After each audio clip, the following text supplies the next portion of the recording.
Hey guys, it's Hypercube, and today I'm going to be showing you how to solve the 4x4.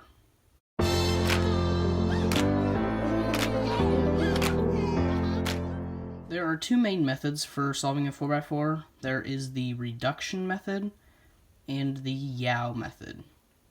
The reduction method is basically the beginner 4x4 method, and the Yao method is more advanced, more geared towards speed cubing.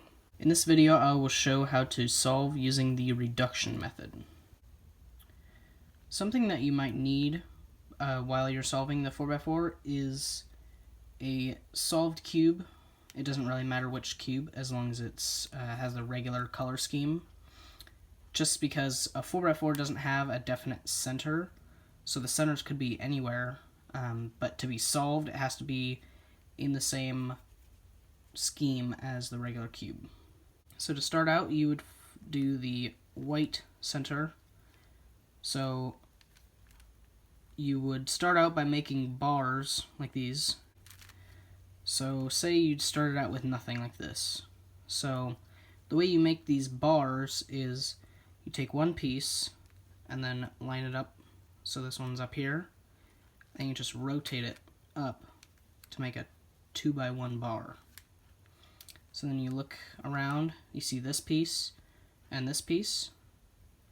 So what you can do is you can rotate this top side, and then while keeping this down here, you could rotate this down here to make this bar. Rotate it, and then match them up to have the center done. And this step is really intuitive, so just go ahead and play around and it should be really easy. So the next step is to get the yellow center, which is on the opposite side of the cube. Because you could build the yellow center right here, right next to it, but when you try and solve the cube, it won't work. So you need to build it on the opposite side. So here we already have a bar up there, but just in case like you had a bar down here, all you'd have to do is rotate it up to that layer, do U2, and then push this white back down. And then you see the other pieces right here, so you put them like this, so you can just pair them up. So really, you would want to just move it up like that, and that'll create it. But then that pushed this white out of the way, so we can't do that. So what we need to do is actually put them in the same line, rotate it up, do U2, and then when you bring it down, it'll bring the yellow down and it'll fix the white. So you have the first two centers done. Okay, the next step after you get the first two centers is to get the other four centers. So I would do this one at a time, usually, and this is where the other cube comes in. So if you hold white on top and then yellow on the bottom, usually I memorize it as white on top and red in the front, and then I know blue is on the right. So if you don't really know the color scheme that well, I would start with red. So here we have two red pieces, just like this. And what we can do is we can bring this one down, and we know if we put this red piece right here, after we bring it down, that it will pair up. So you just make a 2x1 bar like that. And you don't want to do middle slices because that'll mess up your two centers that you've already made. So you have this bar, and then you have these two pieces down here, which we can do the same thing. So you rotate it down, push it over, and then pair them up. And then all you have to do is rotate it and pair it up with the red. So then now, you know you have white on top, red in front, and then so this side will be blue. So we already have a bar right here, and this piece down here. We can ignore this one for right now. So in order to get this one down here, we could rotate the left side up, do U2, and then bring it back down. So then all we have left is one blue piece, which is up here, which what we could do is, we know if we bring this piece up, the other blue piece just has to be in this position, which it's on the opposite side. So what we could do is put that blue piece over here and rotate twice and pair it up, attach it to the red, and then just move it back down. So we have two of the last four centers. So now this part can be a little tricky, the last two centers. So like this case, like once you get white on top and blue in front, the next center is orange. So this one has to be orange.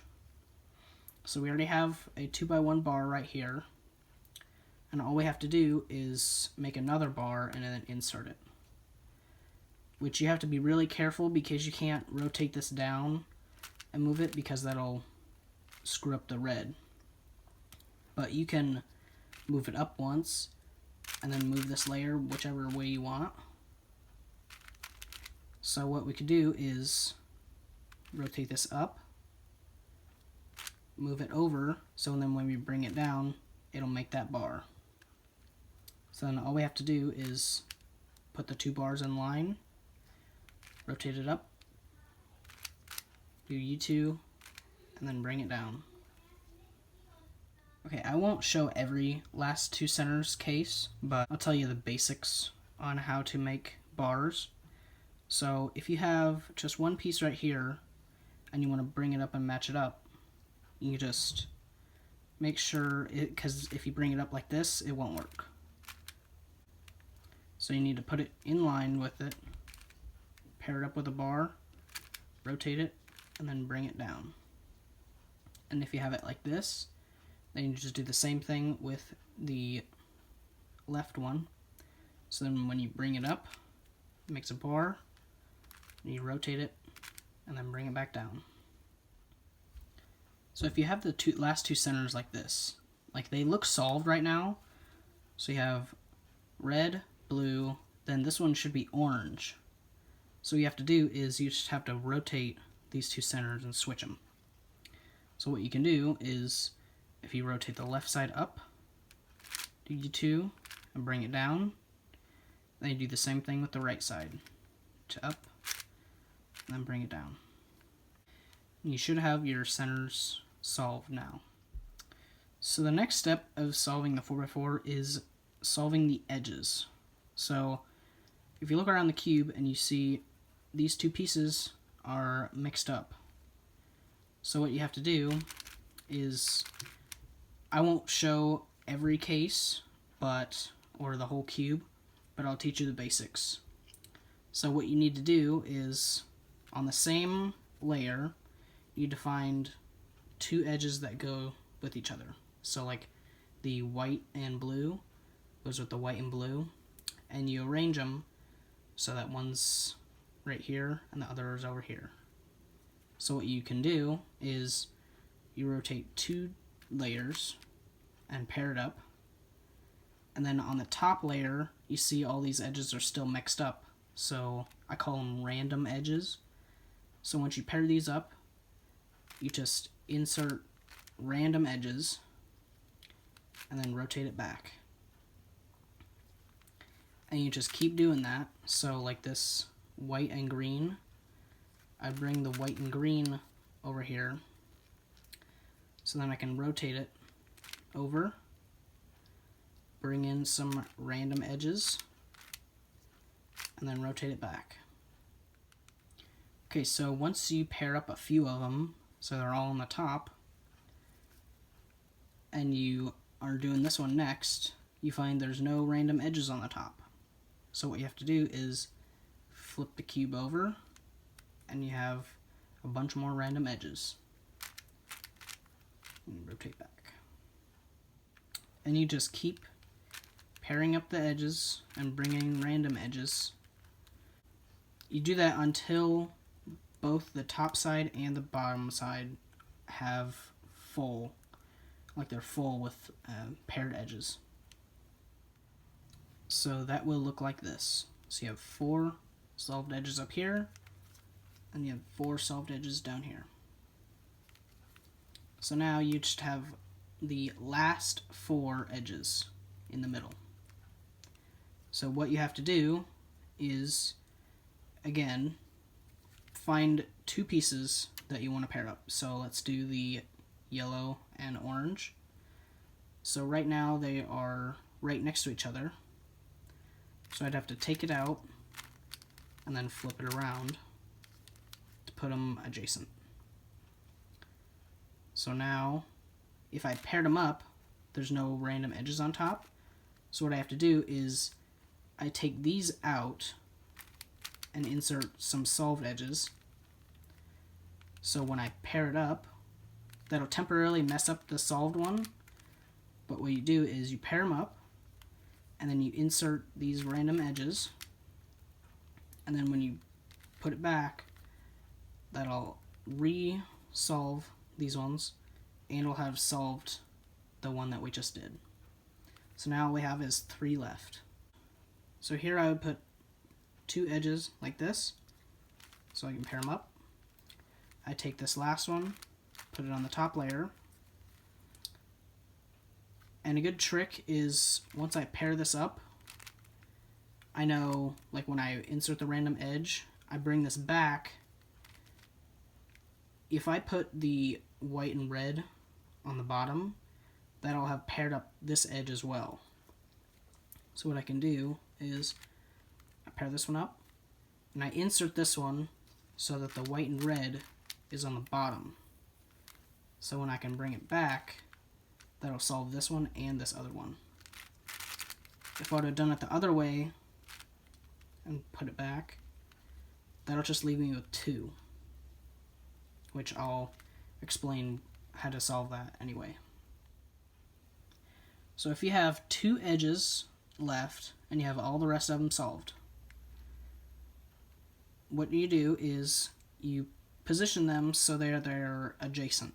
So this white and red is right across from the other white and red. So what you do is what's called the flipping algorithm. So you hold it just like this, you rotate 2 layers, and you do this algorithm.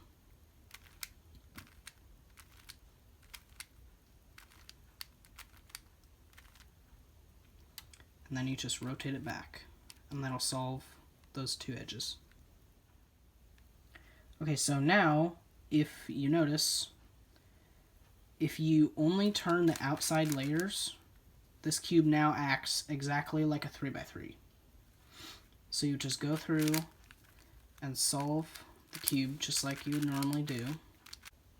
And if you do the cross and then F2L, and once you get to OLL, you could get just a regular case, or you could get a special case. You could get a case that looks like this, where you have the first 2 layers done, and you have 1 edge, or you could have a case which has 3 edges, which no matter what algorithms you do, it won't solve this last edge. So if you have the 1 edge case, what you can do is this algorithm, the L algorithm from a 3x3, which is like that. And you just do it from right here, so like this. And that'll make it into the 3 edge case. So now this is what's called OLL Parity. And the algorithm is really long, and I made a whole nother video explaining it and showing it, but I'll go ahead and show it again for this video. So you hold it right here with the unsolved one in the front, and you do this long algorithm.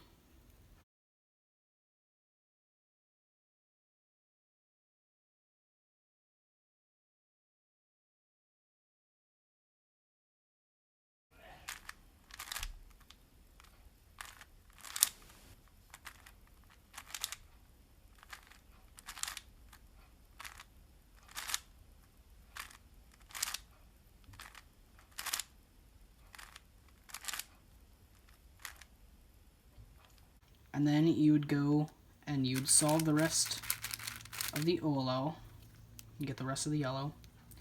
And then you would do regular PLL, and you might have the cube solved right there. Or if, no matter what algorithm you do, if you can't get it solved, you might have a case that looks similar to this. So if you have a case that looks like this, or a case that looks like this, where there's two edges unsolved, this is what's called PLL parity. The PLL parity algorithm works for this case. So, and if you have that other case where there's one right here and one right here, if you still do this algorithm, it will leave you with one of the regular PLLs that you'll be able to solve. So what you do is you have the two opposite edges, you hold one in the front, and you do this algorithm.